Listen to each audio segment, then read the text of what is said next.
My question is, how would you recommend an individual investor who follows the Graham and Dodd philosophy to allocate their capital today? Well, it depends whether they're going to be an active investor. Graham distinguished between the defensive and the enterprising investor. If you're going to spend a lot of time on investment, I just advise looking at as many things as possible, and you will find some bargains. And when you find them, you have to act. It hasn't changed at all since I was here in 51.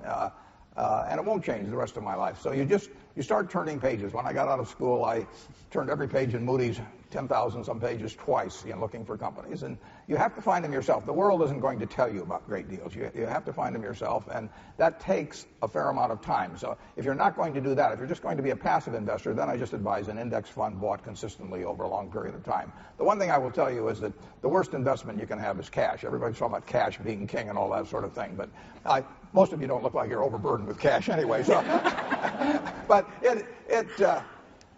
cash is going to become worth less over time. But good businesses are going to become worth more over time, and you don't want to pay too much for them, so you have to have some discipline about what you pay. But the thing to do is find a good business and stick with it. Does that mean you think that we are through the roughest times? You'd always kept a cash hoard around, too. Well, we always keep enough cash around so I feel very comfortable and don't worry about sleeping at night. But it's not because I like cash as an investment. Cash is a bad investment over time. But you always want to have enough so that nobody else can determine your future, essentially.